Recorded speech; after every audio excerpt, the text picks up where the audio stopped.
Well, hey everyone, good Wednesday evening. Welcome to another episode of Bowling with the Pfeff, a platform for you to share your unique bowling story live on our YouTube channel. We have got a great guest coming up tonight, one who you've likely seen on our program before, maybe seen a quote from here and there. He's been a frequent contributor, but it's one of those cases where we told his bowling story to that point, but there's been so much more in the latest chapter that I really felt that that we had to know more. We had to dig a little deeper into what's happened since that last episode, and I'm very proud to bring him to you tonight. We will have him on in just a moment, but first I want to talk about the PBA 50, which just recently came to an end for this season. Parker Bone III, our guest on episode 51, wins the PBA 50 Player of the Year. So congratulations to him. Parker won 4 times this year, 4 titles, and now has 10 overall. So certainly an incredible string for Parker and really the whole Bone family, because the Suns have been tearing it up on the lanes as well. So congratulations to Parker on a tremendous season on the PBA 50 Tour, and best of luck on what he goes after next. Derek Michaud on live with us tonight. Hey, buddy, good to see you. Thanks for your support of the channel and the birthday wishes and all that good stuff. If you are watching live, there is a live chat open right now. If you're watching replay, you can comment and feel free to do so, because there will likely be a lot to talk about. I hope these things lead to more comments and questions rather than answers some of the time. But anyway, one of the things we're celebrating today is 80,000 views. This just came up on my in my little TubeBuddy interface today. 80,000 total views, and a big thank you to everyone who has helped make that happen.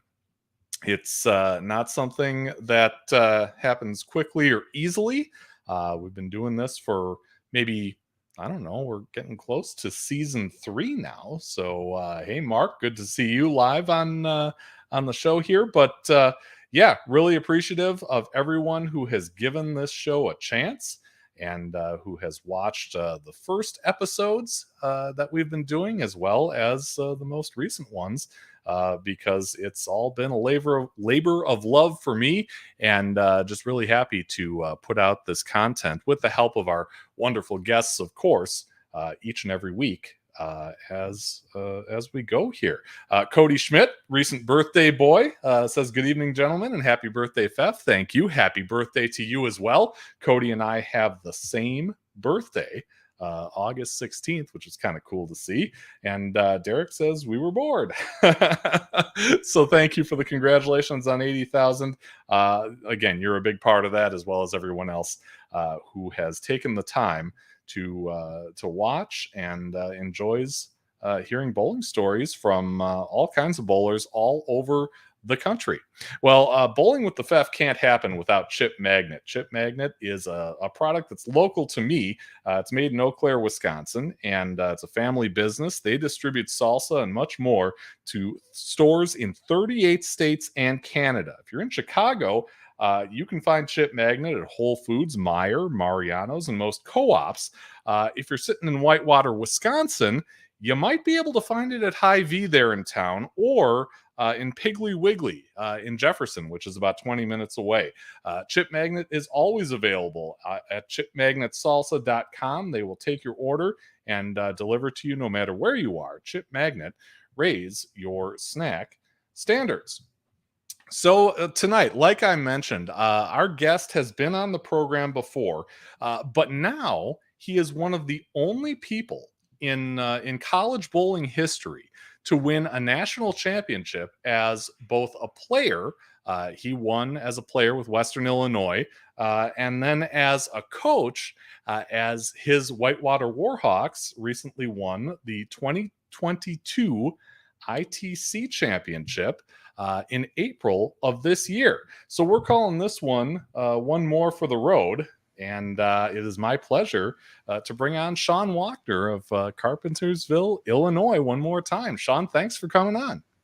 Thanks for having me. Happy birthday. Congrats on 80,000 views. Thank you. I feel this is more about you today than Whitewater, but all great things, right? The tide is gonna turn. Trust me. Just give me a few minutes here, and we'll get to the Whitewater stuff for sure.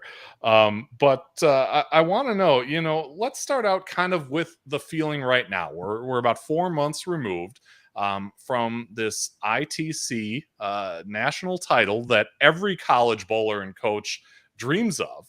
You've dreamed of it for years and years. So how does it feel right now compared to when the cup was placed in your hands, that Saturday? I mean, it's still a surreal feeling to know and just think back to what we were able to accomplish that week. Because again, there's never an easy road to the national championship, and I've watched it a couple of times, and couple could certainly be in air quotes. Between me and you both, I don't think we have enough fingers and toes to count the number of times I've watched it. But first of all, I see something different every time, which is kind of cool. But again, the feeling is surreal because our path to the championship, every team was ranked higher than us in the season. In retrospect, like it was the using the term worst season we've had in a long time is kind of really doesn't accurately reflect. We just underachieved for part of the season, which some of that I certainly take blame for. We changed ball manufacturers at the start of the season. I tried to press hard and win exclusive from the start, and we saw that there was just one part of the Arsenal line that wasn't fitting with us, but yet I still pushed to use that. And so that hindered some performance. But again, at the end of the day, it all comes down to head-to-head match play. And again, it's just still get chills thinking about the run that the guys made that week. Yeah. The elite company that you're in, having been a player and a coach to win.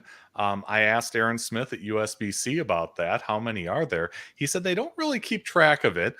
He thought Brian O'Keefe might have. He knew he won as a player. It kind of depends on the intricacies of does director of bowling equal coach and all that good stuff. Right. He said Mark Lewis has. And just the year prior, Rick Steelsmith had won his first as a coach. He had also won as a player. I mean, these are tremendous names in the sport of bowling along with yours now. And that's got to be a pretty special thing too. It is. And kind of talking with Nolan Hughes, who wrote the article in the Bowlers Journal, I brought that up to him, like, I know there's not many. I don't know how many. So we both kind of went on a venture and started doing some research. And the only two names that I could find that stuck out were Mark and Rick. And to me, I thought the cool thing is that was the path we had to go through to add my name to that list. Like we had to bowl Wichita on TV to win that national title. So kind of just, again, a cool little tidbit there that may end up on Jeopardy one day, right? If Anthony Nyer can make it, for his 710 conversion, maybe I'll make it one day for that. But again, just a cool feeling to know that again, Whitewater's road to that title, we beat the best of the best to do that. Yeah, for sure. And if that does come up on Jeopardy, I can almost guarantee that you're going to have a ton of screenshots coming into your inbox from the Warhawk faithful. So let me kind of start this at the beginning of the season and kind of make our way through little by little. Take us back to the beginning of the season. I mean, you never know what your season is going to be like from the start, but you know who you have. And you know, if you have a young team, if you have an experienced team, what can you tell me about the makeup of these guys, who arrived on campus and got started to form that team for 21-22? So, sorry, we won the club national championship in 2021, which again, a very weird season with COVID and only having half of a year for our season. And we returned 6 from that championship team. We were ranked number 2 in the nation. So automatically we're thinking we're going to be a veteran team. We're again in good position. Even though ITC's the year before in 2021 didn't go kind of as we had hoped. Again, we felt that was a little bit of the format change to accommodate COVID. But so we returned 6. We had a slew of guys that were on in the program the year before that were all really in contention, right? That coming into this last season. But then again, we had some stellar standout freshmen, 3 kind of really stand out being, obviously Nate Purchase, Rory Clark, and Kyle out of Wauwatosa.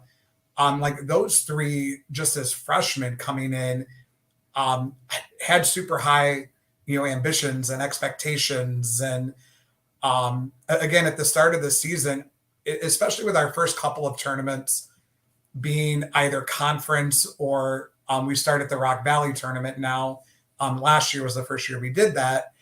And so I like to flip some rosters around and kind of see who's going to gel, who's not going to gel. So again, and ironically, the very first tournament in Rockford, I missed day 1 because of my full-time job, which I was in the process of transitioning out of at that point. So that again played a little bit of havoc. Like I wasn't there to see day 1. Donovan Thomas wasn't there as he was in a wedding back home in Colorado. So we're missing one of our top players. And again, so like that first tournament didn't really go well. We venture into Wauwatosa, which is a tier 1, a major. Historically, we finished 4th once there, and every other time we're somewhere between 10th and 15th.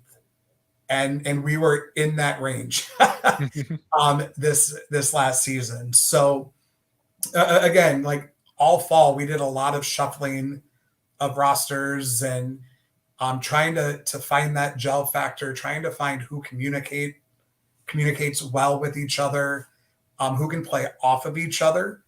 We, again, historically have always played break points together, but trying to keep within the same zone at the arrows. So again, and with so many talented players last year, we changed a lot of rosters. So again, and I, in retrospect, like I don't know that I would necessarily do it exactly like that again. But you've got to give, with so many guys that are that good, you've got to give them all opportunity, right?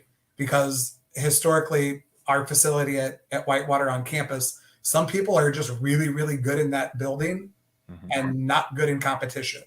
Other people cannot hit the broadside of a barn in that bowling center because it's in the basement. So it's always dusty. It's always humid. Like, so some people just can't get in rhythm and routine, but go on and be national All-Americans. Like, so I try not to always take what happens on campus, into that decision-making process. But so again, the only time really to see how people are going to fit the puzzle pieces together is in collegiate competition. Yeah. Can it be in any type of collegiate competition? I mean, do conference events work for that? Do the tier 2s work for that? Or does it have to be the best of the best for you to see what your guys are really made of?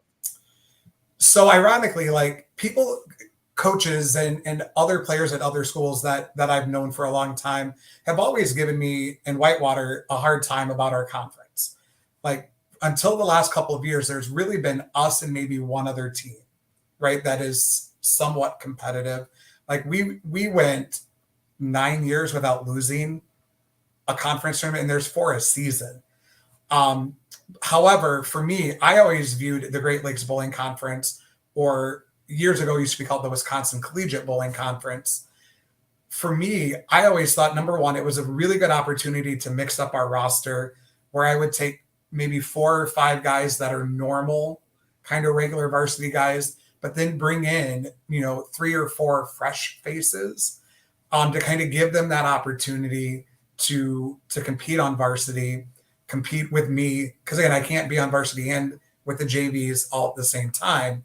So, and again, responding to the head coach is maybe a little different than responding to one of the assistant coaches. So like conference was good for that, but at the same time, because of the difference, and I mean no offense by this, but the difference in talent level amongst some of the conference teams, I think helped us in postseason. Because we knew in conference, we couldn't make logical moves. Like if the logical move is 3-2, or even 2-1, we're making, 6-4, 6-3. We're making bigger moves, or we're making a big move right? Just kind of depending on what the pattern is. Because in conference, the majority of teams don't have a coach. Mm-hmm. And they're kids that haven't competed in junior gold, JBSTs, the WYBTs, or any big tour. And so they grab whatever ball they're most comfortable with and go throw it at somewhere between 12 and 15, regardless of the pattern, which I think for us, historically over the years, has helped us to be better on Nick Hoagland patterns. And Nick does every pattern from the Hoosier through postseason. So for us, conference, I feel, has been a huge benefit. Like, no, typically teams aren't pushing us for wins, right? Mm-hmm. But where we have excelled through conference is transition, right? Making the right moves at the right time, to help us in those postseason situations where, again, it just, again, some things aren't always normal on a Nick Hoagland pattern. Yeah. And if those coaches have a problem with the Wisconsin Collegiate Bowling Conference, send them my way. Absolutely. I'll tell them about some times that at Whitewater when the lanes weren't synthetic, and and Oshkosh when the house was on campus, and right. Stout, and et cetera, et cetera. It goes on and on. So in November, you told the team that 21-22 would be your final season as head coach. And this wasn't the first time, you had been down a similar road.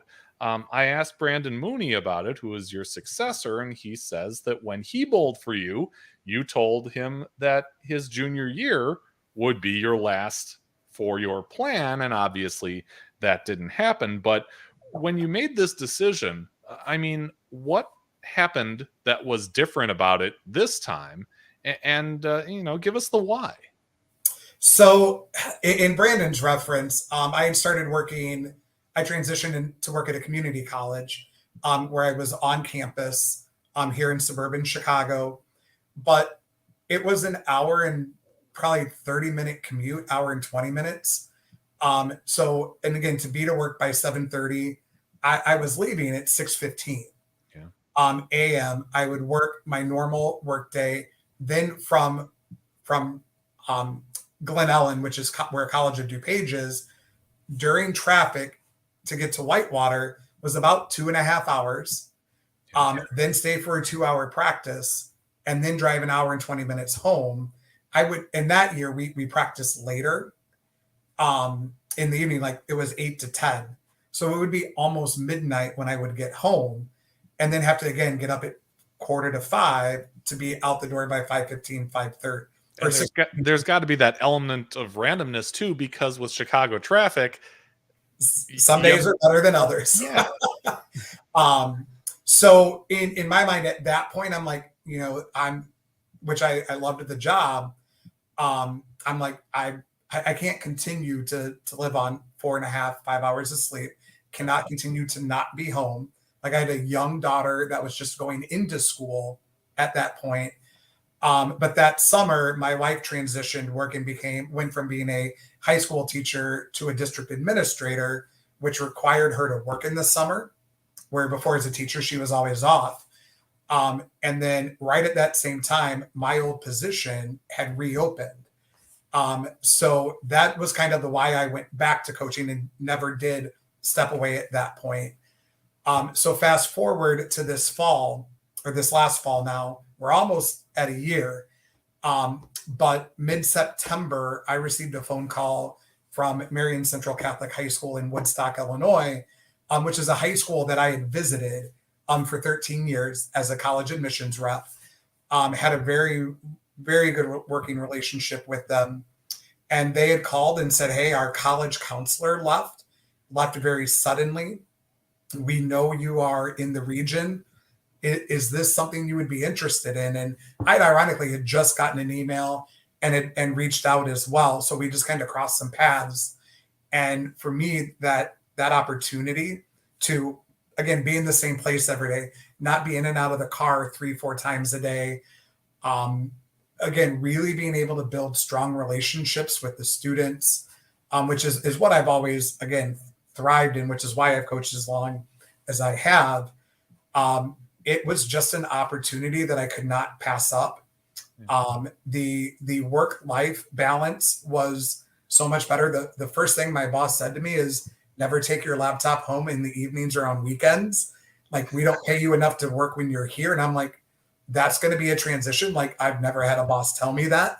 Yeah. It's always you're plugged in 24/7. Needless to say, I disconnected really quick. Once we got through the settle and kind of the eased into the position. But I went from having virtually as much time off as I wanted and needed, based on vacation time, and we had comp time where I worked previously, to now getting just 10 days off.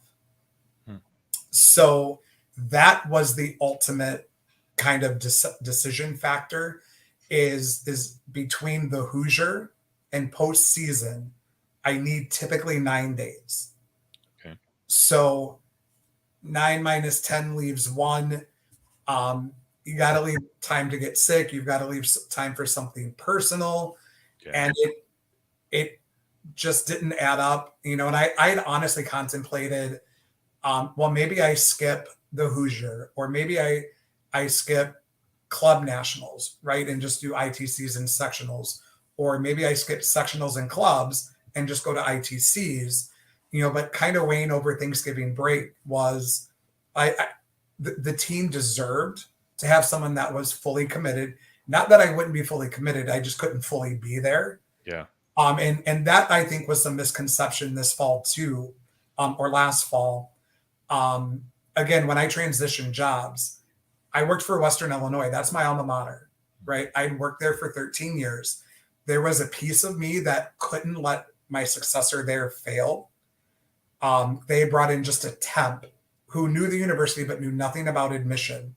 So I would literally work at Marion during the day and then go home for 3 or 4 hours a night and help that person get transitioned, get trained, learn the systems, because regionally there was no supervisor. Their supervisor was on campus. So I would spend a lot of time working in the evenings, trying to get her caught up so she could do the job she was hired to do. And that did take away from some time with the team. And like I told them when I ultimately said that I was going to step away at the end of the season, is I was drowning and didn't realize it. Like, I didn't realize I was missing as much practice as I was.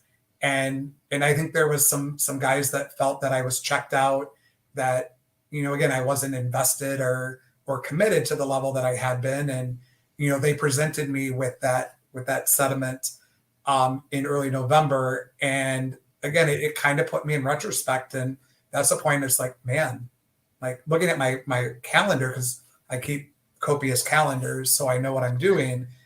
I realized that I had missed quite a bit of practice because not that I couldn't let go of the job, but I couldn't let that person fail.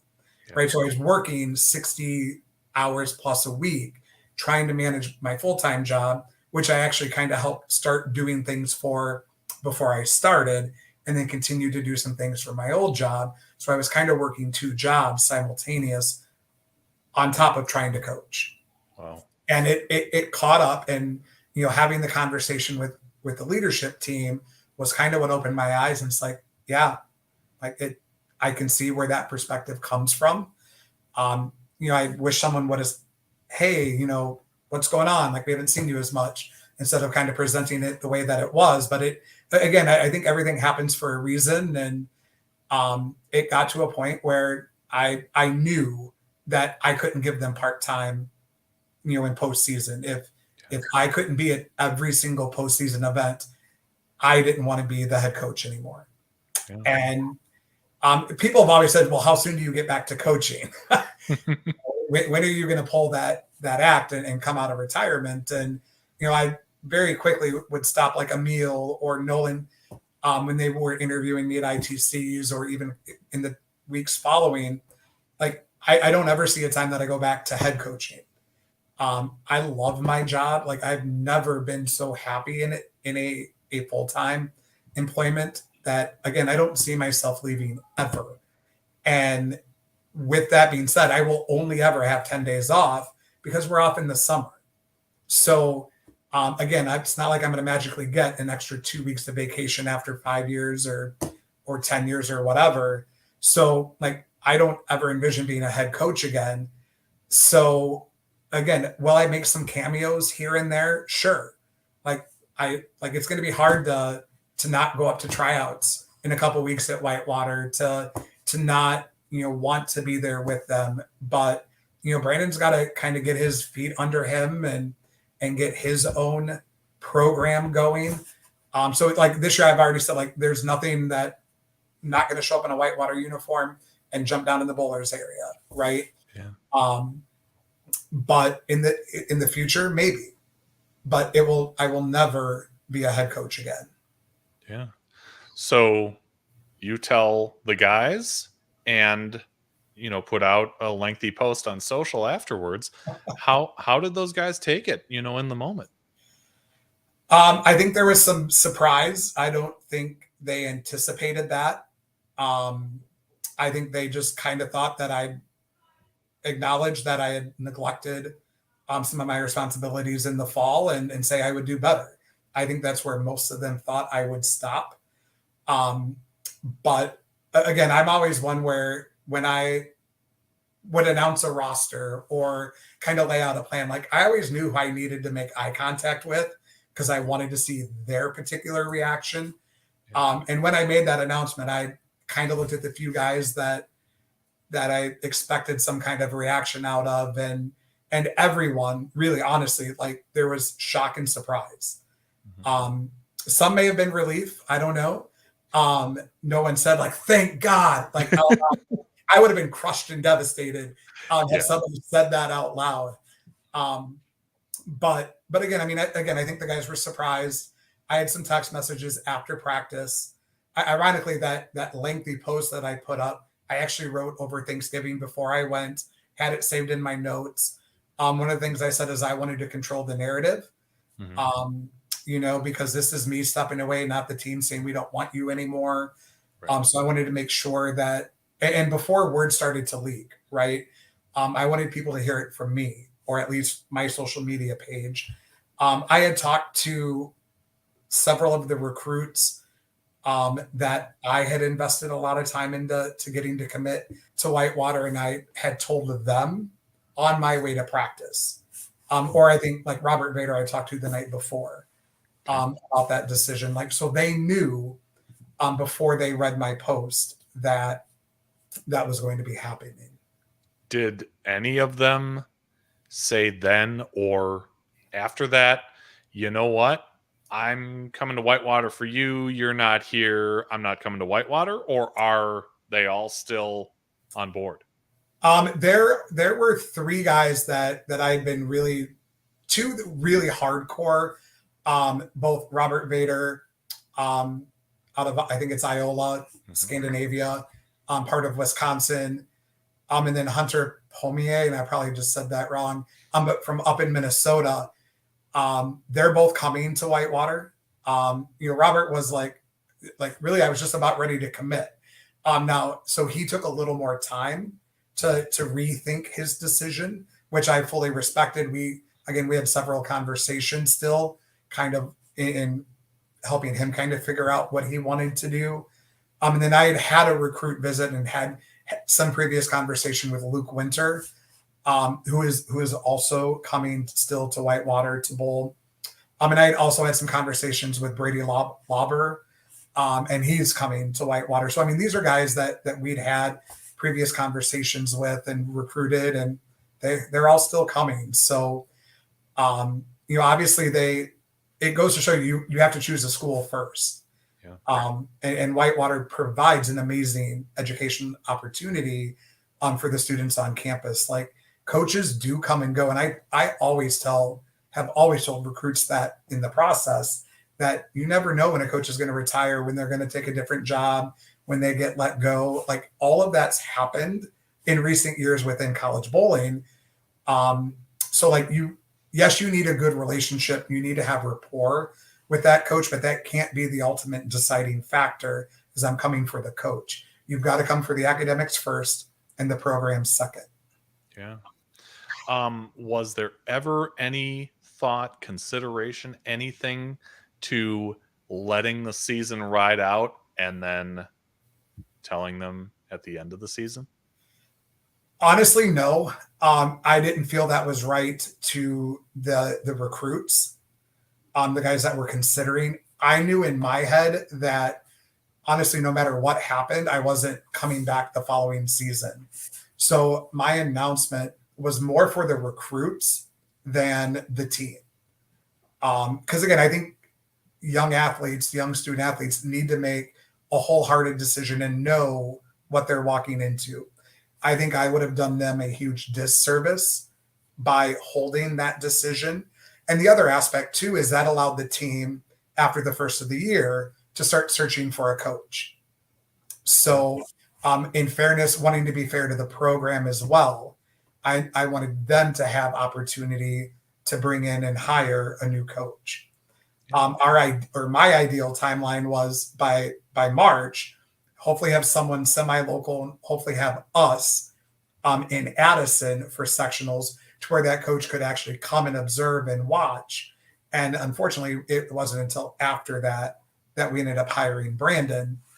But so again, I think for me, in my head all along, the biggest reason of announcing at the point that I did was to be fair to the recruits and fair to the program. Yeah. But by the same token, you've got a team mid-season, and there are a multitude of ways that they can go after hearing something like that. Drake Bazzi told me it definitely changed the atmosphere of the team for the second half. What did you see in the team kind of moving forward from that time? Honestly, I honestly think that communication and things got better. And part of that's because I was there more, right?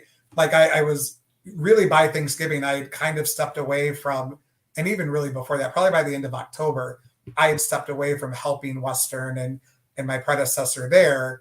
And, I'm like, God, I can't continue to do this. Right. So, and so I was there more. I didn't miss events anymore because again, with my new work schedule, I don't work nights and weekends, which is, made it great for practice. Like I was able to leave work every day at 3:30, able to make 5 p.m. practice without any question. I know like very few weekend. I think I had 2 Saturday events, but nothing conflicted within the schedule. So like, again, I don't think there was like anything negative, right? Like behind the scenes, there could have been a lot of talk and things that I don't know about.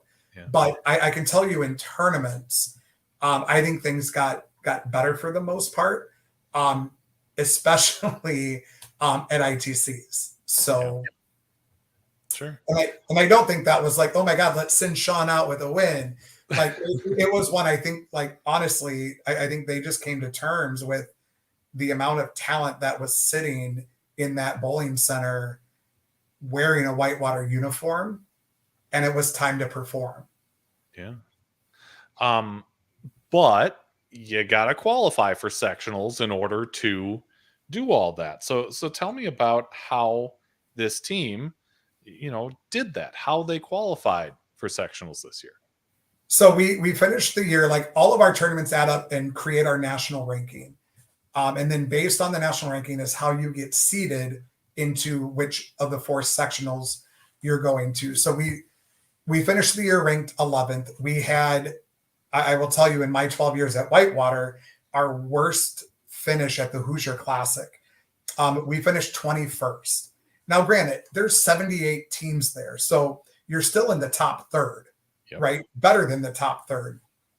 So by most program standards, it's a great finish. For us, not great. Like even my first year at Whitewater, where I had zero impact on recruiting, we finished 18th. And here I got a team that I pretty much recruited most of them, or at least had conversations, once they said, yeah, I think this is what I'm going to do. But these guys they're roller coaster performers. Mm-hmm. So we had a bad Hoosier. Our next tournament, sectionals. History being played out, we bowled really well in Addison. In January, we finished fourth in the tier 1 in Addison.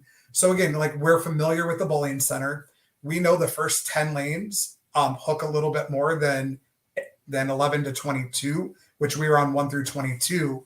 So, which I probably just gave that away if there's any other collegiates listening. But we knew that. So we were able to transition when we moved from the 1 through 10 versus 11 through 22. So we actually led after day 1 of sectionals, which is 32 Baker games. We led after the third block of 16 on Sunday. And we had a significant lead over Fit. I think the guys will, and I said this to the TV crew, I think they'll beg to differ. But I think they kind of just sailed through the afternoon on Sunday because I want to say we were 400, maybe 400 plus ahead of fifth. So again, barring we didn't lose 4 players in the afternoon, we were going to advance, right? It was just a matter of are we first, second, third, or fourth. And, where you finish at sectionals doesn't affect anything going to ITCs. So St. Ambrose ended up going around us in the afternoon. I think we were about 100 or 150 behind them, and we finished second. So again, still not a bad showing at all. That's actually, we won sectionals the year before and only had one other second in our 8 trips to ITCs. We were that third or fourth place team most of the time. So again, it was nice not having to battle those last 4 games, which we've done more than once. Thankfully, more times than not, we've come out on the good end of that battle. So like we had Mount Mercy and not Indiana Tech, Lawrence Tech to our left, who was, I think, 3-4 at the time, and William Penn, who was 5th to our right. So we were in the middle of those teams fighting for the last 2 spots because us and St. Ambrose, again, were mathematically locked. Yeah. And literally, it came down to the 10th frame. Lawrence Tech either needed just the first one in the 10th or needed a fill, and I think it was just needed a fill and open to let William Penn go from 5th to 4th. So again, so we had a great sectional performance. Again, I'll take the second, right? You always want to win. And deep down, I know we could have won that sectional, but again, never disappointing when you advance. Yeah. As you guys are in that sectional tournament, this is going on the same weekend as the PBA is in Wauwatosa. And yep. I'm sitting there at the World Championship on Saturday, and there wasn't anything really going on other than the Pro-Am. So I interviewed a bunch of guys, and one of them was AJ Johnson.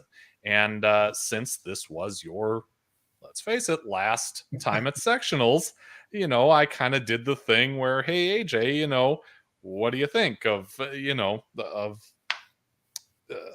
his legacy and all that stuff and time at Whitewater, since it would be that last sectional round. Here's what he had to say. I hope that they continue the things that he started there because it was really great to see, even when I was in school and even being removed from it, all the things that he did at Whitewater. And every kid that's left there has left there with, not only being a better bowler, better player, but they're a better person because they've spent time around him. And I would assume that is the whole goal, even in this victory lap that you ended up having. Right. And that's one thing I've always kind of talked about too, is college bowling's 4 years of your life, right? Your degree is forever. Those relationships are forever. And that to me has always been the most important piece, because only one team gets to end the season as a national champion at the ITCs. And it's true. That has kind of been my thing. And there's a group of guys that we now go to USBC nationals together, right? This year, I want to say there was about 20 Whitewater alums on a squad of 8 teams. So almost half of that squad, we were just shy of 20, but almost half of that squad is Whitewater alums. That's what I've thrived and tried to build, right? Over the last probably 5 or 6 years, I've gone to half a dozen, 10 weddings, and it's chock full of Whitewater guys. And literally in the next 2 months, I'm going to 3 more weddings that are all Whitewater related, guys that have come through the program. So those are like those relationships, those memories are truly what I've sought out to create. Obviously, always having that ITC title in mind, because again, like my college teams from my 4 years at Western Illinois, 21 years later, we still get together every single summer. Like I went back this year, and because I was off in the summer, I finally got to go on Wednesday, because the old guys that were on one of the 3 national championship teams come in Wednesday, and all the younger guys, because one of our teammates, Pete Albanese, is now coaching Western Illinois. So he's always kind of used it as a weekend to get the guys to come back that are on the current team or, within the last few years. So the old guys kind of, again, come in early. So this was the first time I was able to do that. My liver hated it, but it was a great experience. No pain, no gain, right? Right. You mentioned bowling the Open Championships. Derek wants to know, how many 300s or 800s do you have? Sanctioned, I want to say it's only 4 or 5 300s. And because of the way their rule is written, I don't have a sanctioned 300 or sanctioned 800. My 800 was games 2, 3, and 4 of a 4-game tournament. So it didn't count because it wasn't the first 3 games. So 0. So, but yeah, again, it's 4 or 5 300s. Shot one this past January in league. And then again, no sanctioned 800s yet. Okay. And it's funny. So I told you before show that I bowled a sweeper on Friday night. Yeah. I was on a pair with Alec Kettlinger, who was the anchor for Wichita. And I always do this whenever I get on a pair with a current collegiate player. The first thing I always say before any shot gets thrown is you need to understand one thing. There's a difference in the skill set needed to be a competitive bowler and a coach, right? Like there's no disconnect from my brain to my mouth. But there's a huge disconnect between my head and my hand, right? Like I can teach better than I can do. So needless to say, again, I'm not the most decorated individual player. But I'm gonna, again, in some downtime, now that I'm not in a bowling center 4 or 5 days a week, gonna probably try to step back into some more competitive stuff over the next year. Got to practice a little more than just 3 games a week. As again, Friday night didn't go well. I bowled another sweeper Saturday. I thought I was going to die midway through Saturday because I'm like, oh my God, I'm bowling 2 days in a row and I haven't bowled in 2 months.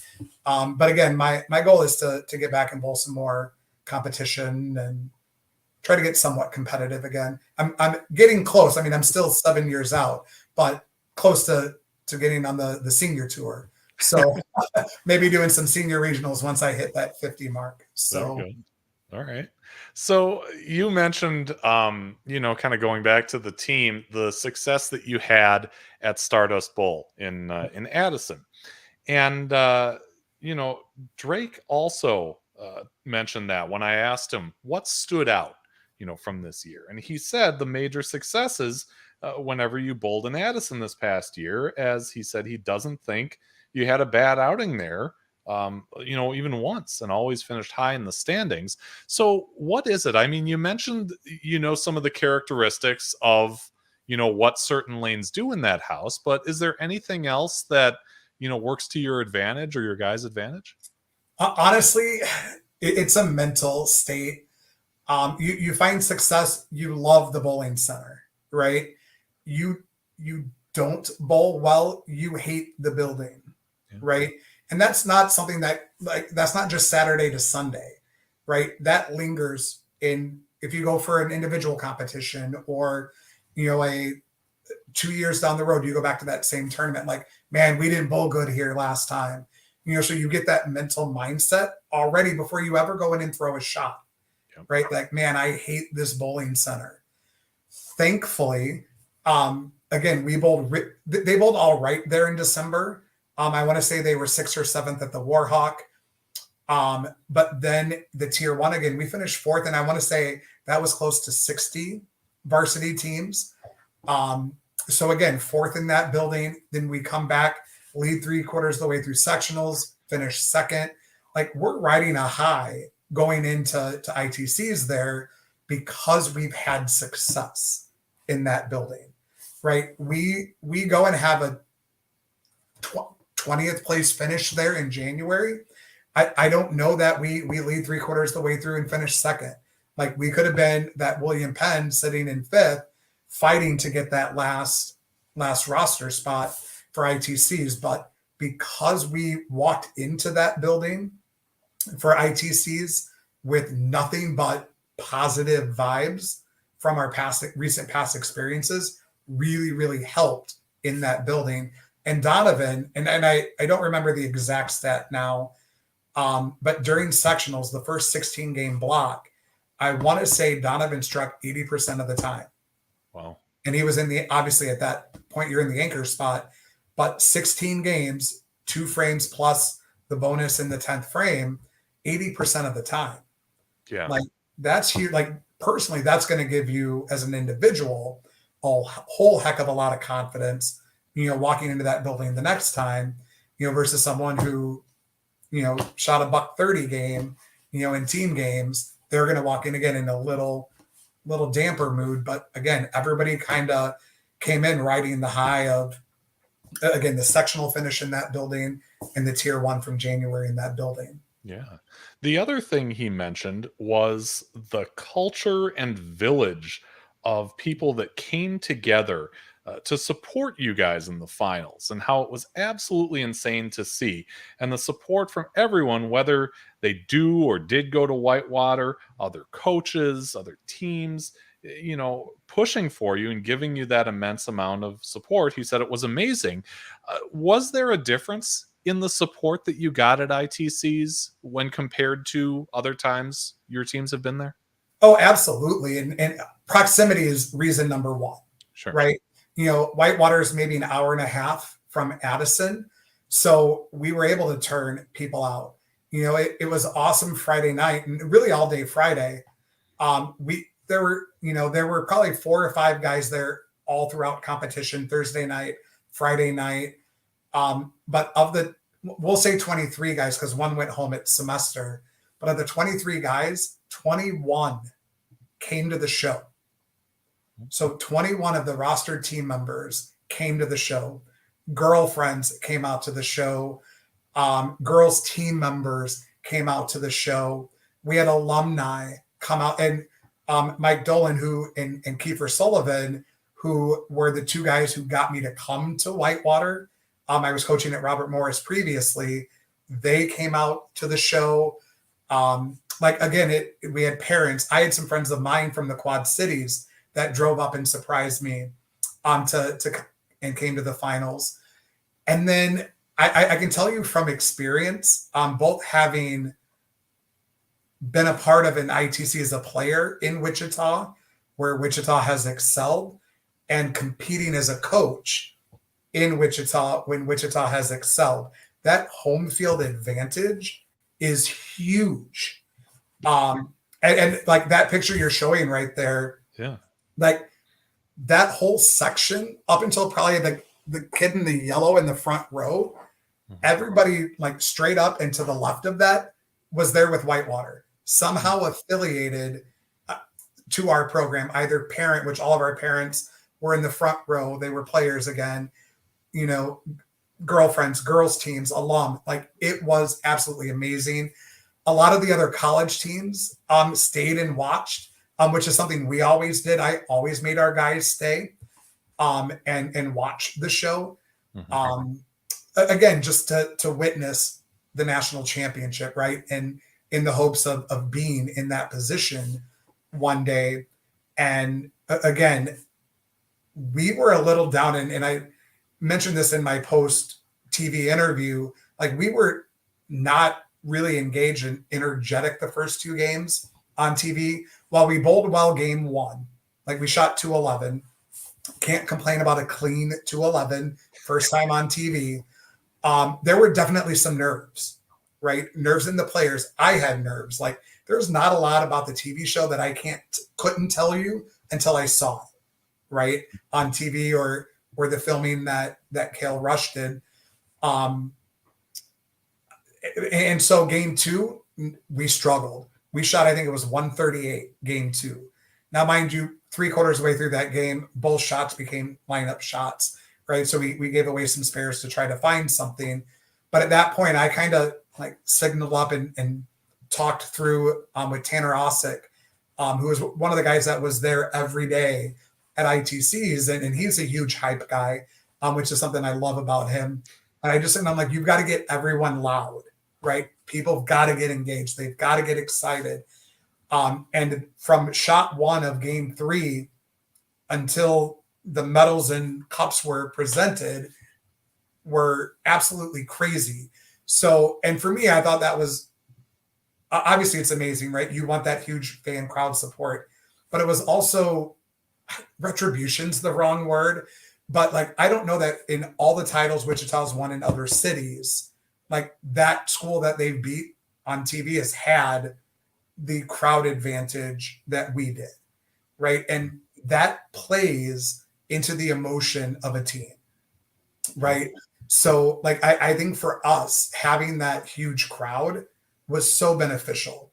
And while I don't know for fact, but I would certainly venture to bet that most of the other collegiate bowlers and teams that stayed to watch the show were rooting for us. Right? I would really like to think that. I may be way off in left field with that thinking, but again, and Jeff Riggles talked about the David versus Goliath in both the men's and women's finals that morning. And again, people get tired of watching the Goliath win, right? Like you want to see somebody else win a national title. And like Wichita was the defending champion. They had 12 titles. They were number one in the nation this year. Like they were expected to beat us. And again, some things happened and kind of went to our favor. And here we are sitting having this conversation, you know, about a national title. I don't know that you would have interviewed me post collegiate coaching if we didn't win, you know. I kind of like to think I would have at least pondered it. Right. I mean, amazing run, even if you don't win on the last day. Right. Well, and that was the funny thing. Like I said to the guys Saturday or Friday night when we went to dinner, I'm like, okay, you guys are making me coach one more day. Make it worthwhile. Yeah. Right. Which again, it's such a surreal feeling, like kind of back to that first question. Just to know again that we beat Mount Mercy, who was ranked ahead of us. We beat SCAD Savannah, who was ranked, I think, number 3 in the nation. They were the number 1 seed, right? We beat them in 7 games, went all the way to the 10th frame of game 7. Wow. And I will say too, like, despite the success that Donovan had, you know, the last 2 tournaments previous in that building, he was 2nd or 3rd in the lineup at that point. Drake was 4th and Quinn Sheehy was 5th. Like, and that's probably the first time all year that we had Quinn anchoring in match play. And he anchored most of qualifying and our first probably 3 or 4 matches. And once Donnie kind of got back in that comfort zone, we switched them again. But again, I think that's part of like the question of working with conference and switching rosters. Like, again, when I move folks around, it allows some other players opportunity to get some experience in that 5-hole. Because for some people, they could be lights out, but the minute you move them to 5, because I did that with Drake early in qualifying. Drake went 8 for 8 in a qualifying 4-game match. The next round, I put him in anchor, and I don't think he struck the first 2 games. So just something mentally switches. So again, you kind of tend to see who can do that. And Quinn stepped up huge and doubled in the 10th frame. Not that we needed the double, but we needed the first one at that time because they were only in the going into the 9th frame. But he walked up and packed shots 10 and 11 to guarantee the win. We then go on and get Indiana Tech. They were ranked, I think, 4th or 5th in the nation. I'm going to tell you they had 4 freshmen bowling at ITCs and a senior. Those guys are freaking something to watch. They're, again, IT, Indiana Tech, like I said after Nationals, they're the it thing. Like I think they're one of the probably 2 or 3 teams to really watch next season because of the youth of that team. And again, they beat us in round, what was that, round 5, the first round Friday afternoon, because we both had 2 round buys. Yeah. So we got to compete again where they had to sit, right? And that plays a factor sometimes. Yeah. And so we went on and bowled McKendree, which has been our arch nemesis at ITCs. They've beaten us 2 years in a row. The 2 years we finished 3rd, 2017, 2018, 4 losses, all 4 to McKendree for them to make TV. And one of those they got a title out of. Yeah. So again, we walk in, I'm like, oh, here we go. And we were able to get through that match 4-2. And again, this is one of the things like I didn't remember, but Drake didn't bowl that match. And I didn't realize that, like, I would have lost money that Drake never sat. That was my thinking when I got home, right? Because again, everything is such a blur. You're such an emotional mess and whatnot. But like, it wasn't until Kale's video came out, his documentary of our journey, that I realized Drake didn't bowl that match. It's like, wait a minute. Like, I would have seriously bet that he bowled that match. Yeah. But, we got through that one 4-2, and now we're back to that national semifinal again. And we got to bowl Indiana Tech again. And for us to make TV, we had to beat them not once, but twice. Yeah. And this is where, again, I think the experience factor played to our favor. Because the 5 guys we had in the lineup at that point in time were all on the club national team the year before, that won the title. There was a sophomore, a junior, and a slew of seniors that were 3 seniors that were bowling. So we certainly had the experience factor. And in the first match, we were able to sneak out 4-2. Then I will tell you, one of the greatest matches I've ever been a part of was that second semifinal. We came out and cleaned up the first 3 games, 203 to 149, 214, I think, to like 140 something, and then 2-0 to $170. But then a complete flip of the script happened. Like, I don't think we bowled awful those next 3 games. They just bowled better, right? Like, we went 2-0, 190 and lose. We shoot probably high 160, low 170 game 6, because again, the guys I think started to press, which 2018 to McKendree, we won the first 3 and then they swept the next 4. So at that point, I'm like, oh my God, history is going to repeat itself. Like, we can't let this happen. And I literally just pulled it, which we huddled more at ITCs than we ever did all season combined. Like after every game of every match, within every match, we huddled up. On the TV show, it was every 5 frames because of the commercial breaks. But pull the guys together, and it's like, guys, we endured so much this season to get to this point. 2 shots, right? Make the one that's in front of you right now. That's it, right? Throw a good first shot. If you leave something, make a better second shot, right? Stay in the moment and just do what you need to do to fill your frame. And again, Donovan got the first one in the 10th, ended up not needing it because their anchor, Marcus McLean, who was a senior, 10-pinned, which mathematically had already taken them out. Which, again, such an emotional roller coaster, right? Because you're up 3-0. And then again, the momentum switches, and now you're tied 3-3, one game to make it to the national finals. So, again, I think that was just the predecessor to TV. Yeah. Because we, again, a clean 2-11, lose to 2-13. We had some bad. It was clean, but we had 2 bad counts on spares that hurt us. We were awful on which we misread the left lane. When we went to game 3, we were on the right lane. Wichita was on the left. TJ Rock, who was their leadoff, went up and threw what I thought was a really good shot in comparison to what some of the shots had been, and he washes out. And I remember looking at Donovan and Quinn saying, the left lane's the tighter lane. The right lane is the one we need to open up more. And so Ty went up and made an extra move, 4-2, and goes up and leaves a swisher 7 that really could have fell our way. But again, we made the quick moves at that point, which, and again, the TV show lineup we didn't use at all throughout the entire tournament. Like, people were in different order. Like, we had those 5 in lineups together, but never in that order.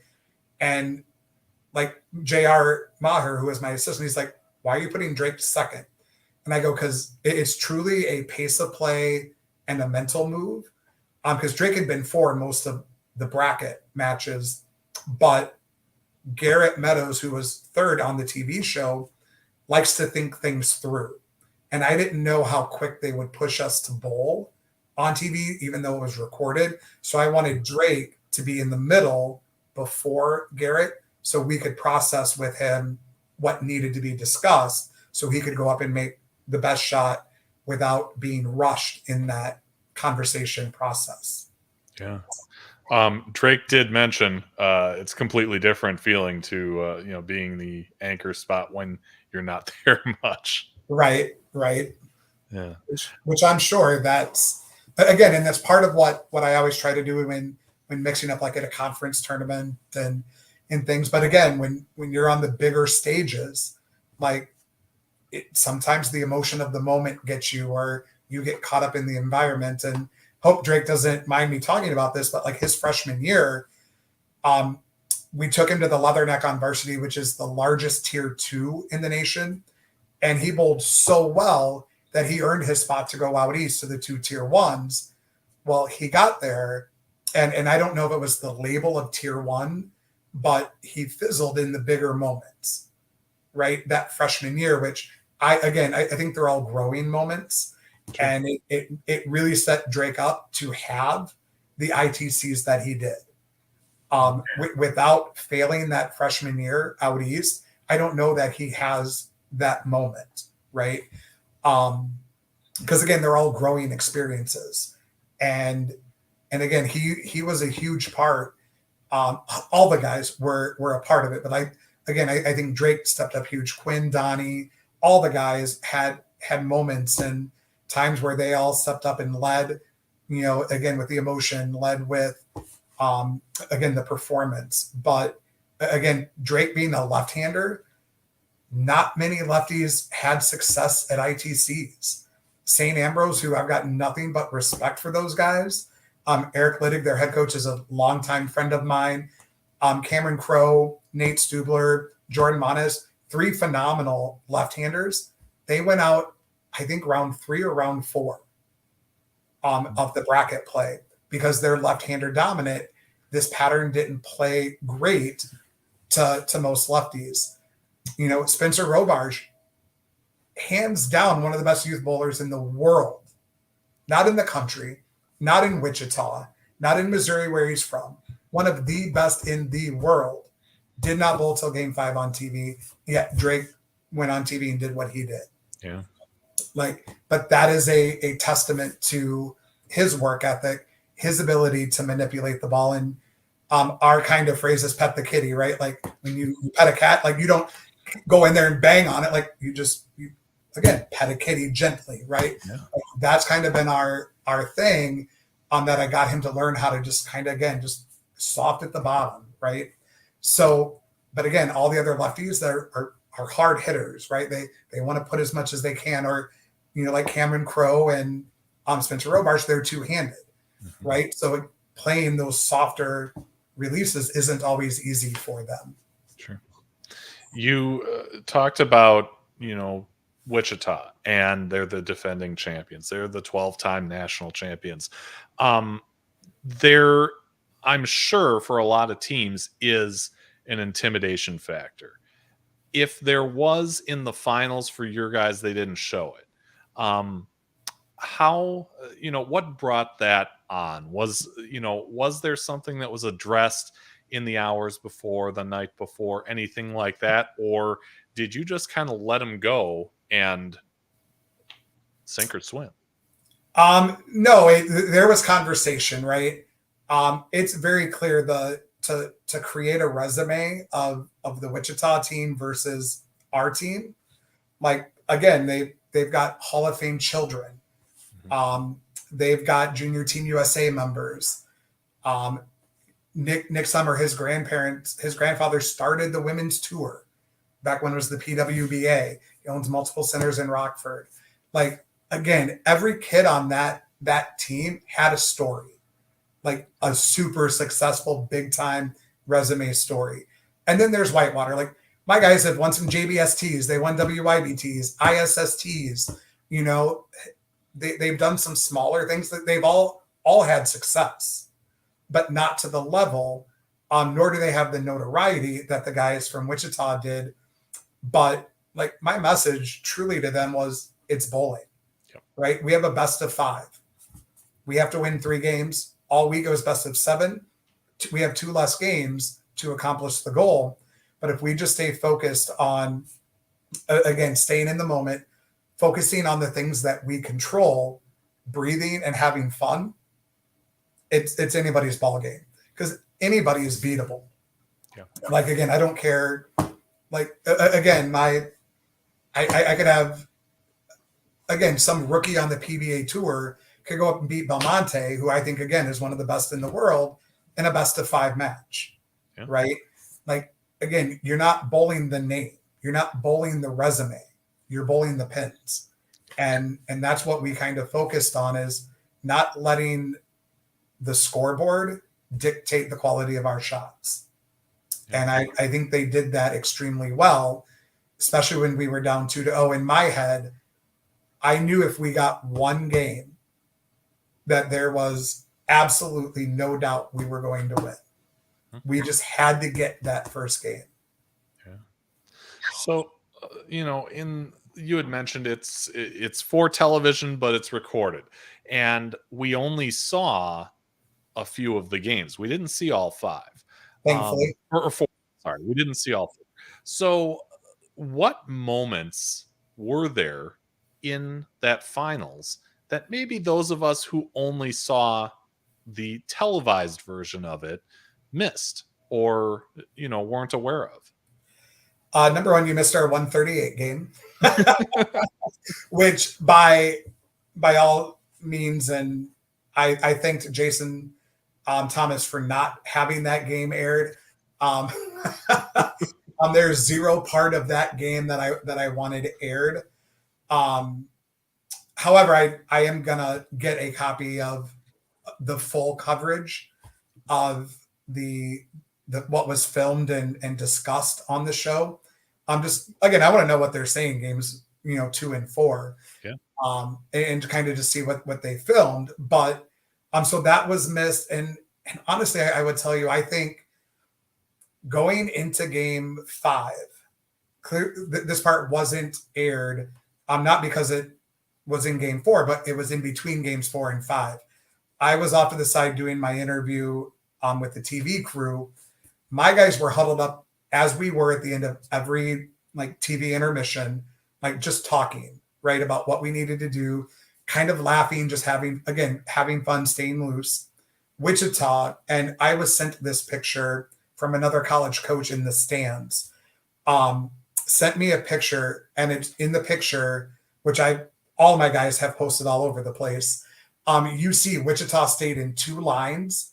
Every single one of their players has their arms folded. They're not interacting with each other. And then you see us, arms all around each other, huddled up in a circle, communicating. That, to me, which I saw that when I turned away from the interview, like, again, I saw our guys, I saw Wichita right there. That, to me, the game was over. Like, they were not, for being the best team in the country, they were not a team at that point. Like, they looked like 8 individual players out competing together. Where our guys, again, huddled up, arms around each other, supporting each other, which, again, I think that's just the emotional swing of being up 2-0 and now being 2-2 when you were expected to certainly win, right? From Wichita's perspective. Again, I think they were surprised that we were able to come back. Now, one player opened twice in game 4, which, again, we don't see on TV. Nick Summer missed 2 makeable spares, a single pin and a multi-pin spare, which gave us that win. And it's, funny to hear people say, like, well, they gave you that game. Sure, you can say that, but we gave them game 1, right? So if we want to play a game of we should have, we could have, again, they could have had game 4, we could have had game 1, right? So, but I think those are the 2 big things that aren't seen on TV. Again, that game 2, which I hope never comes out. And then obviously the Wichita line, where, again, to me, as somebody who has been a student of the mental game, says a lot. Yeah. Donovan noted that all the times they put the camera in our huddles and had to watch what we say. And it's funny, like, going through, like, I even had to edit a lot of what Kale did. Mm-hmm. We brought Kale Rushwith, who his sister bowled at Whitewater a few years back. I think she graduated in 2016. And he obviously, there he is. Put him up there, He goes to and bowls for UW-Oshkosh.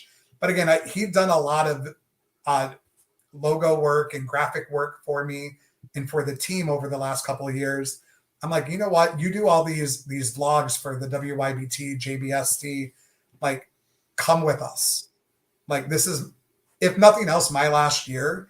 And deep down, I knew that if the guys came together the way they did walking into practice that Wednesday in Addison, that we could end up walking out of there at least in medal contention, if not winning. So we brought him with, and again, there were things I had to edit out.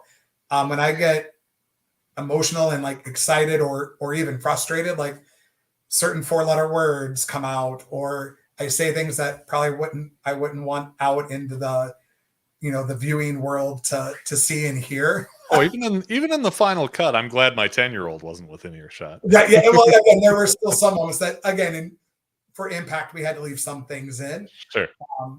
But yeah, I mean, those are, I think, are the things that were left out. And like Donovan said, again, thankfully they cut a lot of our internal huddles from TV. Yeah. So, you mentioned Kale. I asked him about, kind of how this all came together. And he talked about a conversation you guys had where you kind of told him your plan for this college bowling counselor, but also the documentary. And the documentary, by the way, is called Road to the Helmer Cup, UW-Whitewater's national championship run. And it is on YouTube right now. Kale told me that you mentioned the concept of ABC's Wide World of Sports. That's how old I am, as I know that. It hits home for me too. Right. And how their opening message was, from the thrill of victory to the agony of defeat. That's what he told me to capture throughout the week. So, did he succeed? Kale did an absolute phenomenal job. Hands down, phenomenal. The only thing, it's really funny, like if you watch that video, you will think we never shot a spare the entire week. They're all first balls. Every single shot was a first ball. And I kind of sat back and laughed, and I'm like, Kale, I told you again, every shot, like on film. But again, I mean, I couldn't even envision being him and trying to, again, film every single shot. Yeah. But again, for as long as we were in the bowling center from Wednesday, which he couldn't go in Wednesday to practice. So Thursday, Friday, Saturday, he did a phenomenal job. Like the editing, putting together, like he actually even came and stayed in Whitewater with us Tuesday night before we left for our last practice. So he was able to interview the guys like Tuesday at practice on campus. And that's kind of those opening moments where in that vlog or in that documentary where the guys are talking from campus, that's how that opens. So again, I'm so glad we have that, because there are moments again that I only remember because of watching the video back. Yeah. And he got a shout out too on national TV. Sydney Brummett when they first panned to us for Ty's first shot, kind of mentioned that, we brought a vlogger with us to capture every shot. So again, I'm so thankful that he was willing to do that, to be with us, to capture those moments. Again, like I would have never thought to have somebody take this picture, right? But this is us with the TV crew, Dave Ryan, Sydney Brummett, and then Nolan Hughes, who was writing for the Bowlers Journal. Again, like I would have never captured that picture or asked a parent to take that, but it's cool because he's got that. Yeah. And then of course the cup. He calls himself, which again, I think is certainly true, the 11th man, right? Which again, we have a lot of 11th people with this title between, Kale again being there every shot down in the bowlers area, which honest to God, I didn't think they'd get him a press pass. But I talked to Gary and Jason Thomas and I said, look, this is what we want to do. We want to bring, somebody to vlog every single moment of the tournament. And I use it as my last season, like thinking maybe that would help sway them to say yes. And they said, absolutely, we'll give him a press pass and he can be down in the bowlers area. And like the only thing I said to him is just don't interact with the guys during competition. Yeah. Right. Like no high fives, no carrying conversation. Like your job is purely to film. Yeah. And try to capture as much of the goofiness, the silliness, which he got some of that, like with the eating, that where Garrett's eating a sandwich and Drake with the beef stick and everybody with the grapes, right? And you got the moment with Drake and his dad when Drake left the 7-pin in one of the Indiana Tech matches, and his dad like couldn't see the 7-pin from where he was and screamed like, yes. And then it's like, oh wait, standing. Right. So like those moments, he was able to capture and those are things that you wouldn't necessarily remember a week later, let alone 6 months to a year later. Yeah. And one of the things I was going to ask you, and this kind of feeds into that, was, you see the guys kind of goofing around and keeping things light. I was going to say, does that, kind of, is it just for the camera or does it show you that they're loose going into this? And Donovan says, thankfully he was allowed down there because being able to talk to someone that's not bowling when we were competing was nice. I will tell you, this had to have been 2016, maybe 2017. Jeff Riggles came out to the Hoosier to experience the mecca of like regular season college bowling. Yeah. And we're down here, we're bowling really well and we're laughing, having a good time. On my way back from turning in a score sheet, he stops me and he goes, Shawn, you guys are down here laughing, goofing off, having a good time, but you're bowling good. Like, what is going on? And I looked at him and I'm like, Jeff, we have like an 80-20 rule. And he's like, what do you mean? And I said, we talk bowling 20% of the time. Like we talk about the moves that need to be made, the shots that just happened, and that's it. The rest of the time, I'm with the guys talking about nonsense, talking about things that happen, elsewhere to keep their mind loose and not overthink. He's like, well, what do you guys talk about? And I'm like, Jeff, we can't talk about that with your recorder going. But I told him, and I'll tell you, there's things I know about my guys that most coaches don't know about their players or really shouldn't know about their players. But it's all things that have kept them loose and able to perform to the level that they do. Because again, they're not down there overthinking. They're not agonizing, when success isn't happening. Again, it's kind of that have fun mentality. And again, I always said I was never smart enough to talk bowling 100% of the time. So again, we've got to have fun, right? Yeah. We've got to, again, and again, we'll let Drake kind of leave that pup thing for another day. But again, that's an inside story that again, when I know I need Drake to kind of get back to a good mental state, I'll just start calling him pup all the time. And again, whatever he wants to tell you at a later date, he can tell you. But again, it was just kind of an inside thing with me and him. And there's things I've got with all the guys where I can just say something and I know they're going to instantly laugh or at least like focus up. And again, like that is really like at ITCs, I think was a huge, huge thing too. And Wednesday morning, early afternoon, we went to lunch and it was very normal. And at that point I was thinking normal wasn't going to be good, right? It was the nitpicking with each other, which again, friends do and guys do with each other, where I'm going to say this because I know it's going to piss you off. It's going to put you in a bad mood, right? That happened at lunch, right? Which we were in a diner in Addison waiting to go to practice. And I get in the car with JR, my assistant coach, and I'm like, oh my God, this is going to be a horrible week if this is how it's going to be. We walk into practice, some light switch got flipped, and there was zero of that kind of digging that happens. And it was like everybody was there for each other. They were there for the team, and everyone instantly became selfless. We had two guys who virtually threw no shots. They threw a couple fill balls, but like nothing that was in competition for like full frames. Yeah. Right. Those two guys, number one, neither one could talk. Come Friday night, like McGuire Hanchy, all that kid could do was bark. Like it was a legit bark. And Mason wasn't far off. Like he's got, and again, you can see in more Kale's video, but like he can get a high pitched scream at like a squeal, almost like nothing. They both needed translators when we talked to the TV crew. Yeah. But again, when we walked in to practice Wednesday, some light switch went on, and these guys were a team that I have not seen in competition. And again, that is why they were able to do what they did that week. And I did kind of joke with them afterwards. I'm like, man, if this team would have been the team here all year, we could have been the number one team in the country. Or God, maybe I would have found a reason to try to force and make it work, right? Which again, it wouldn't have worked at any point in time with my new work schedule and the requirements of that. But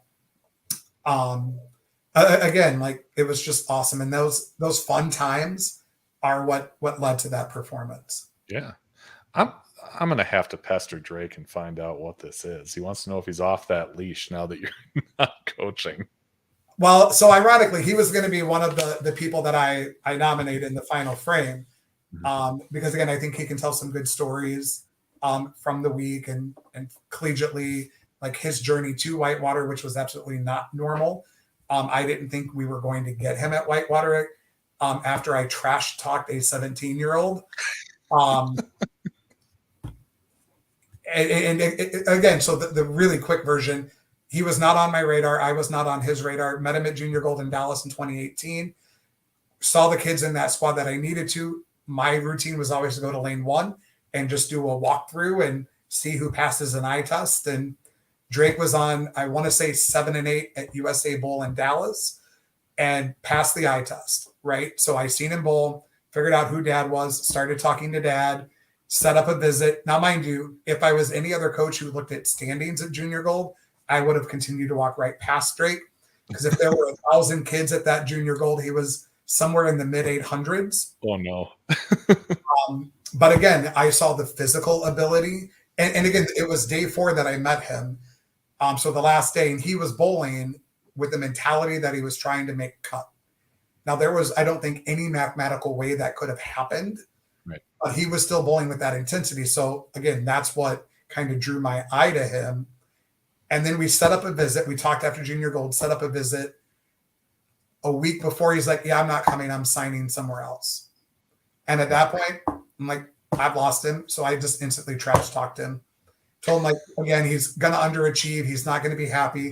The school lied to him that he was going to go to about the academic outcome and how it would relate to what he wanted to do. And unfortunately, he told somebody who works in higher ed and knows that a nursing degree is not going to get you into PT school, at least not without another year of prerequisites. Right. So again, I kind of harped on that. And he said, hey, my dad wants to talk to you. I gave him my number reluctantly. Was the wrong number that I gave him because I was that nervous. Day goes on. One digit off. 1 digit off. Your dad never called. Oh, crap, gave you the wrong number. Yep. So eventually his dad's like, did you mean what you said to Drake? Absolutely. I stand by every comment 100%. Goes, we'll see you at the visit. Came his stepmom, who at that time was an overnight third shift nurse, got off work and they drove straight to Whitewater for the visit. I made a comment while he was practicing about, I'm surprised you guys came after trash talking Drake. She whips around in her chair. She goes, you absolutely trash talked him. And I'm like, oh, shoot. I just made this woman really mad. And even though we're having a great visit, I don't know I'm going to get him. Yeah. But here we are, right? Yeah. And he's here in chat and having a good time. So, yeah. No, Drake, I will always call you Pop. So. Yeah, and he's a national champion. That's that's the long and the short of it. I want to get into this college bowling counselor. What is college bowling counselor?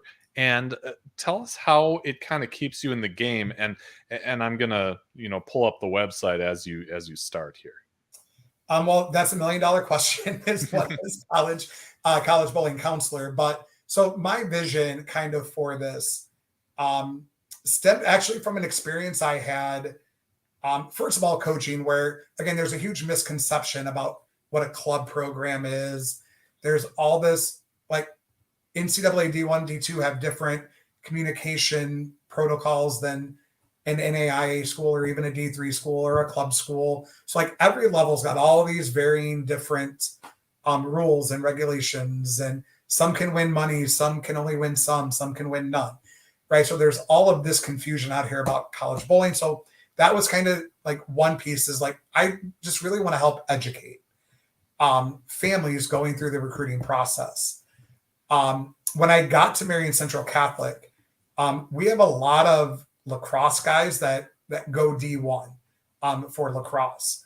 And I talked to a woman who had some questions about one of my students. And so I started asking her, like, well, who are you? What school are you with? She was like an independent agent or independent counselor who worked within the sport of lacrosse to help connect players to athletic programs. And I'm like, you do this for a living? And she goes, yeah, I have a very good living doing this. So that kind of like partnered with kind of the thought of wanting to do more educational pieces. I'm like, so that's kind of where the birth of College Bowling Counselor came from, is doing those two things. Again, so part of it's going to be, which I've got a Facebook page that I need to be a little more active with now that we're through the start of school and I'm done watching ITCs on CBS Sports 30 times in a week. But again, the goal is to educate. I'm actually working on one-on-one with about 5 different families, helping them go through that recruiting process. So we're like before junior gold, it was conversations on what to put on your resume. Again, matching schools to their academic interests, to their bowling ability. I didn't want to send somebody that's maybe newer to sport bowling, maybe not competing at the highest level with the Wichita State, right? Like it didn't match, right? So I'm helping students match schools that would be good fits. The other aspect of what I'm going to do with College Bowling Counselor, and this kind of really just birthed out of winning ITCs and some coaches kind of reaching out and saying, what do you like? What's your secret? What did you do? How did you win? So part of what I'm going to do is actually go into collegiate programs and do like retreats or mental training, team building. I actually am going the end of next weekend, the end of August, to Iowa Central Community College for the weekend. I'm going to work with their men's and women's team on again, team building, mental training. In September, I'm going to go to Judson, which is right here by my house. And I've talked with Vince Biondo, who's their head coach. We've talked about maybe doing some sustained mental training throughout the year. We're going to kind of see where this first weekend goes, and see, again, maybe I kind of jump in and help them kind of be their Dr. Dean, just not with the education of the PhD in sports psychology, just the PhD, quote unquote, in coaching, right? I'm kind of living coaching. And that's something that I've done with newer coaches all along anyway, is, they're like, hey, how do I get started, right? One thing that I modeled, kind of created, was a player parent manual that really outlines everything about the program. So things from like our schedule to philosophy on how rosters are decided, how starting lineups are decided, how switches within a tournament happen. And there's like information on what snacks we eat, what our fundraising efforts look like, what expectations are. And that I found on some coaching Facebook page several years ago. It was from Muscatine, Iowa, for a high school girls basketball team. And at that point in time, I was having some concern with some parents and some negative interactions with parents. So that's kind of where the idea of this came from. So over the last, probably since I've created this, I've always sent this to coaches in a PDF format so they couldn't just use it. They had to put in the effort to recreate it. But like here this past year and over the summer, I'm actively sharing that with other coaches. And I know several that have implemented their own versions of that. So again, it's really just sharing knowledge and things that we did at Whitewater that helped make us successful. And again, I see Drake and Donnie have been kind of chiming in here with you. So sorry for giving away all of our trade secrets. But and again, some of this stems back, like, again, the center picture on the top, that's my team from college when we won in 2001. Like Randy Widger, who was our head coach, he came to our reunion back in July, it was July, the end of July. So again, 21 years later, the coach is still coming out, which I thought was awesome. Hopefully I can get Whitewater to do this in the future. But like, again, a lot of the things that I've implemented as a coach came from him. Like he was a huge mentor of mine. I will tell you the greatest motivator I've ever seen in college bowling. And I've been around college bowling for 25 years now. Greatest motivator I've ever seen in college bowling. And so a lot of the things that I've done was modeled after what he did with us when I was in school. Yeah. Well, that is a good segue to what I want to kind of leave you on or end with as far as this is concerned. And that is that Brandon Mooney is your successor. He's the head coach now. He's entering a season. And I asked him about the things that maybe he either takes from what he learned from you or tries to recreate and make as his own. He said that you two have talked a lot, that you've been very helpful in transitioning him into the role, that there are some things that he'd like to make his own, but there are certain things that he'd like to keep. He said that you're a huge stats guy. He said keeping stats in a variety of categories, single pin spares, multi-pin spares, strike percentage, fill percentage, etc., is very beneficial. And he'll continue to do that. The other thing he said was using JV as a learning and growing opportunity. He said that you had a rotation system that got guys on JV experience, and he thinks that is a key on the JV level. So keeping those JV bowlers bowling and getting experience is something that he'll keep. So tell me what you see in this program moving forward with Brandon at the helm. I mean, you know him better than most, and I would like to think that you have some opinions of what we're going to see out of Whitewater, moving forward now. Brandon, it's kind of funny. Brandon and I talked last year in Grand Rapids after we were eliminated from ITCs. A bunch of guys wanted to go rest after we had lunch after we were eliminated, and Brandon came into my room with me and JR, who was my assistant at the time, and he was like, "All right, now that I'm done, let me tell you what I think." Right, and I'll tell you, like you said, like he said, there are things he's going to keep. Right, the stats, which stats don't lie, right? Numbers are what they are, but there's always a story behind stats, which is why I was never so forward facing with a ranking system to the guys, because again, there's a story behind it. Like certain guys bowl more games, or on varsity, you can shoot 180 and stay in, or shoot 210 and come out, right? Where on JV it's rotational, right? Yeah. So again, there's a difference in those stats, and you just have to know the story behind them to understand them fully. And again, Brandon helped coach this last year and was the president of the team for 2 years before that. So we've had a lot of conversations, and we bowled, the same league this past season. We're actually bowling together this season.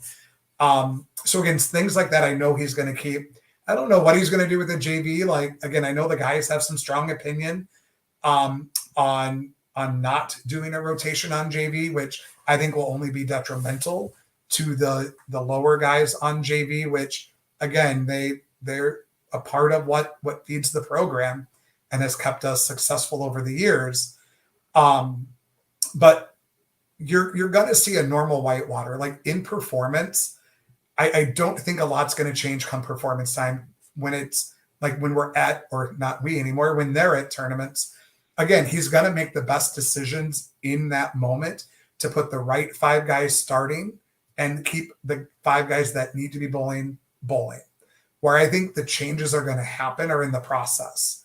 And there are no 2 coaches in college bowling who do things the same, right? Exactly prescribed the same.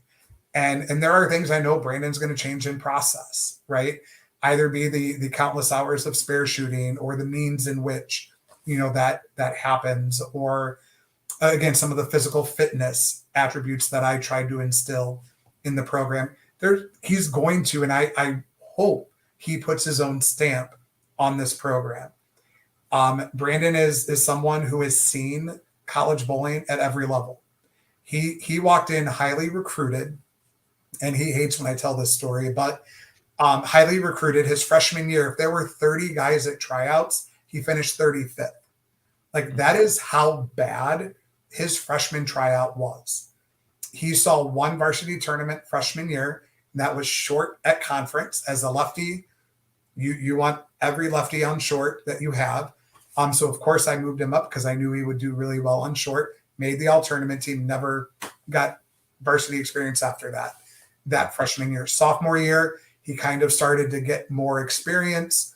Went postseason. We won club nationals that year. Then his junior year, he's an All-American. Has a phenomenal year, All-American. So again, he's kind of gone from the bottom up. And now he's got that coaching experience too, right? Like he helped coach this past season. So him and I would talk on Monday nights, and Hunter Loveridge, who was in that league, who was also a recent grad and helped coach our JV guys this past year. The three of us would spend a lot of time on Monday nights debriefing the tournaments from the weekend before. So he's already, like, again, picked my brain so much and heard a lot of the things that I considered valuable in that decision-making process, where I know a lot of the guys think it's a very quick, these are the 8 guys he likes or the 8 guys that he thinks is going to do great. It is way more involved in that. Like, I don't think I've ever looked at stats and been like, boop, done in 30 seconds. Like, especially when we get into postseason, it's a process, and those are our decisions I agonize over, because I am a very social, relational person. And I just know that there's some guys that are never going to talk to me after, retiring because they didn't make postseason, right? There may be guys that were in that group of 8 that, don't ever talk to me after this. Like, will it suck? Yes. Right. Because I'm such a relational person and have poured so much of myself into the program and again, I think Brandon's at a different stage of life. Like, he just graduated 2 seasons ago. Donovan's older than Brandon, so that's going to be an interesting dynamic. And Donovan is, at least last I heard, coming back for a super senior year. I'm going to call it a super senior year, because like he should have graduated like 3 years ago, but sat out after high school, went to a different school, had to sit out at Whitewater, and now with bowling 4 years because of COVID. Right. So like that's going to be an interesting dynamic. McGuire Hanshe's using a 5th year, but he's returning 4 guys from our national champion roster. There are 5 guys that were on the team last year that very easily could have filled roster spots last year.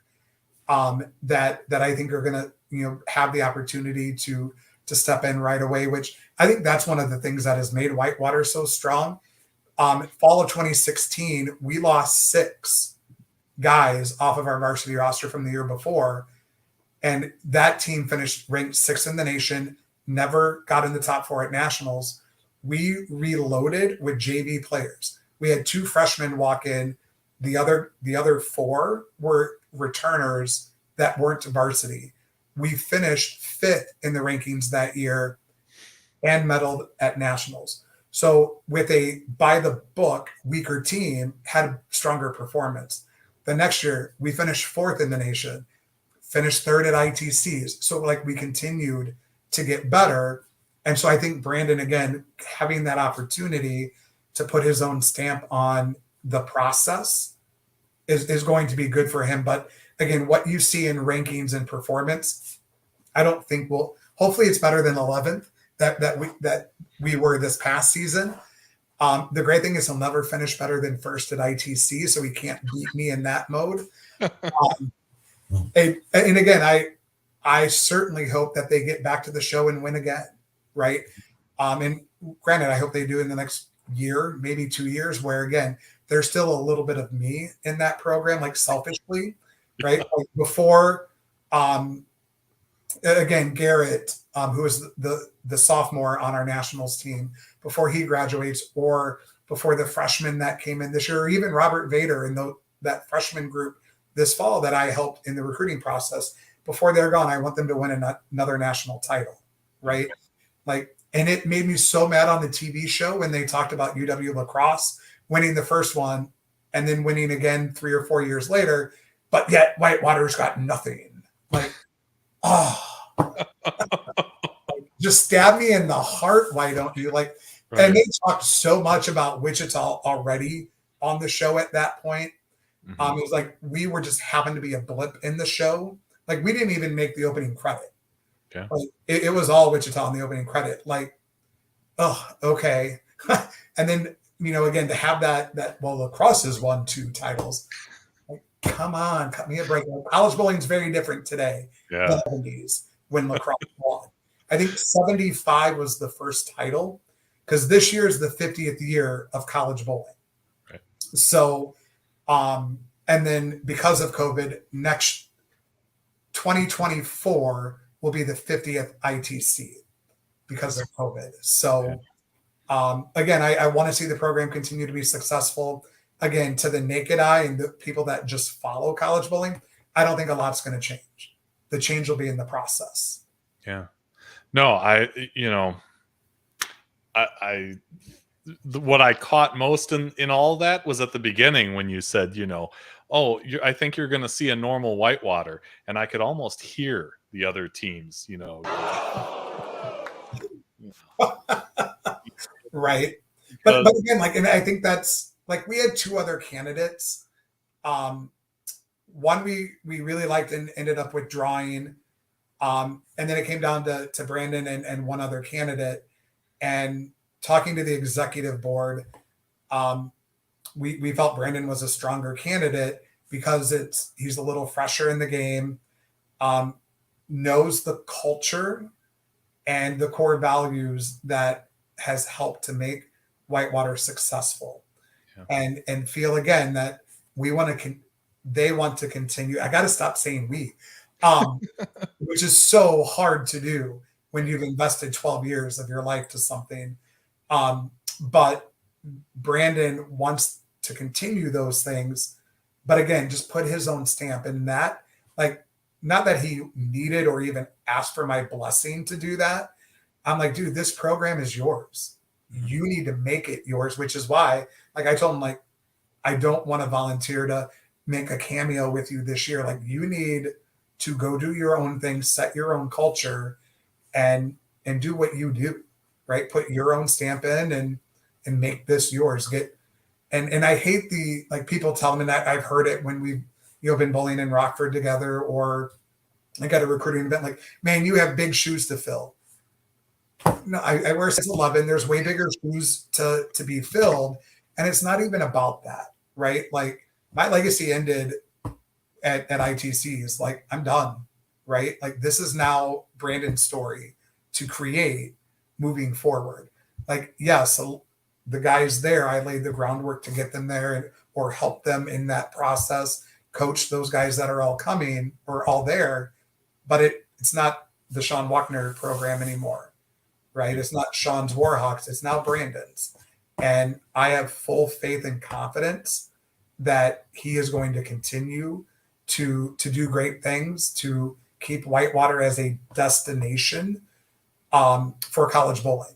And again, as long as his now fiance is when she gets out of PA school, if she stays in that local area where Brandon's able to continue coaching, I can see him maybe even having a longer tenure than I did.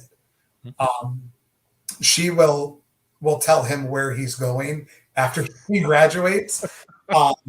And I think he knows that and is okay with that. I mean, again, she's going to be a PA. He's a PE teacher. Her paycheck's going to be a lot bigger. He may have a bigger ring, but she will have the bigger paycheck. So kind of like me, again, my wife's a school administrator. I live where she tells me to, and my radius is what she says. I have no problem with that, right? Because it's led to some great opportunities. Again, if I lived somewhere else, I wouldn't have Whitewater to be a part of. Yeah. So, again, it's crazy. No, I know exactly how that works firsthand. So I want to go off the sheet again because the last time we didn't really I don't know, make a bowling story connection there, but the drill. I mean, we ask you to suggest someone, challenge someone to be on a future episode of the show, someone who you think has a passion for the sport, unique story to tell. So Shawn Wochner, who would you like to challenge to be on a future episode of Bowling with the Fef? So I wrote down two names before this started. Again, been here before, so I know this challenge happens, and I watch a lot. And I didn't want to have happen, Matt, I love you. I didn't want to have happen again what happened last week where you had to cut to my promo to give Matt time to think. I've already thrown out one name, Drake Bazzi. Again, I think he can tell a great story as a player. Both somebody, again, who started on JV as a freshman, won a club national championship, went on and was a huge part of us winning ITCs. And again, kind of tell his recruit story from his own perspective. I gave you kind of my perspective. The other name I wrote down is Nolan Hughes. Okay. He writes for the Bowlers Journal, does a lot of the stuff for the PBA now, a lot of their writing. He's a former collegiate bowler at Lincoln Memorial. Went on and got his master's in journalism. I'm 90% certain from Syracuse. Yes. I thought that's what, like, I'm looking at the picture of him graduating, and I was thinking it was Syracuse. I think he could tell some awesome stories from time as a collegiate player to writing for the Bowlers Journal. Like, and he had some personal connection to ITCs. His sister bowled for Stephen F. Austin, and she was, I think, the leadoff bowler. She was either first or second. I don't remember which on the show. But again, can tell some great stories from that perspective, what he's done with the PBA recently in covering their events. And then just because we talked a little bit about Brandon, I'll throw him out as my successor and give him an opportunity to give his own recruit spiel and try to continue the legacy. Yeah. No, I love all three. Drake, Brandon, open invitation. You're welcome to come on. You know where to find me, especially Drake, since both of them, we've been messaging back and forth. Nolan has actually been on the show before. Oh, has he? Okay. But I see him as kind of a candidate to do one of these follow-up shows because, he came on while he was still at Syracuse. So there's been a lot going on since then, and I bumped into him in person at the World Series of Bowling. Really nice and totally happy to see him in what he's in. Phenomenal young man. Yeah. So let's make that happen too. I've got one more comment here from Cody Schmidt, who says, "Great show, a great listen. Once again, congratulations to the best coach I never had." Good luck on future endeavors. I know we covered that a little bit on the last time, but Cody's Mr. 900 now. Right? He is, yes. And for those who didn't catch the last show, Cody, again, highly recruited to come to Whitewater, shows up and leaves before school starts. So one of the greatest to never bowl to come to Whitewater and never bowl. Yeah, for sure. Anyway, and again, happy birthday to him. Well, again, same birthday boy. Absolutely. I want to know if you know our guest for next week. I've been working on this for a long time. Schedules need to mesh and all that stuff. But we have Tom Hess coming on from Granger, Iowa. He was the 2021 PBA 50 Player of the Year and Rookie of the Year. He's also a former USBC Masters champion. Do you know Tom? He makes his way around the Midwest. I do. He is absolutely amazing to talk to, have conversations with. And again, there's a lot of stories that are always told about Tom and his competitiveness. I really started talking to Tom when his daughter started bowling for St. Ambrose. And we've carried some conversations in bowling centers, kind of at collegiate events in between squads, or again, like I run a couple of tournaments that St. Ambrose is bowled in. So again, love talking to Tom. Tom is phenomenal.